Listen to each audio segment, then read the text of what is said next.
കൂടുതലും സ്റ്റുഡൻസ് പോകാൻ ആഗ്രഹിക്കുന്ന ഒരു ഫീൽഡാണ് ഹെൽത്ത് എന്ന് പറയുന്നത്. അതുപോലെ തന്നെ ഡിപ്ലോമ ഓഫ് നഴ്സിങ്ങിൻ്റെ കാര്യം പറഞ്ഞു. ഇപ്പോൾ 12th കഴിഞ്ഞ സ്റ്റുഡൻസിന് ഡിപ്ലോമ ഓഫ് നഴ്സിംഗ് അതുപോലെ എന്തൊക്കെ ഓപ്ഷൻസ് ആയിരിക്കും ഒരു നഴ്സിംഗ് കരിയർ ചൂസ് ചെയ്യണമെങ്കിൽ അവർക്ക് കൊടുക്കാൻ പറ്റുന്നത്?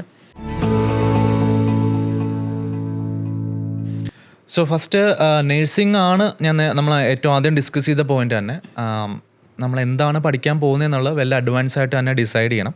അപ്പോൾ അതിൽ ഡിസൈഡ് ചെയ്യേണ്ട അങ്ങനെ പറയുന്നതിൻ്റെ ഒരു മെയിൻ കാരണം എന്ന് പറഞ്ഞാൽ ഈ പറയുന്ന ഹെൽത്ത് റിലേറ്റഡ് കോഴ്സ് പോകുകയാണെങ്കിൽ സയൻസും ബയോളജിയൊക്കെ നമുക്ക് നിർബന്ധമായിട്ടൊരു ബേസ് പഠിച്ചിട്ട് തന്നെ ഉണ്ടാകണം.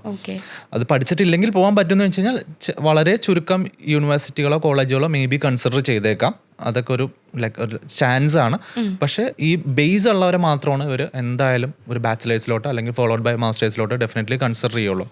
സോ ബയോളജി സയൻസ് ഒക്കെ ഇമ്പോർട്ടൻ്റ് ആണ്. അപ്പോൾ അത് പ്ലാൻ ചെയ്ത് വരുന്നവർക്ക് ഒരു നഴ്സിംഗിലോട്ടൊക്കെ പോകാൻ അഡ്വാൻസ് ചെയ്യാനായിട്ട് ഭയങ്കര ഈസി ആയിരിക്കും.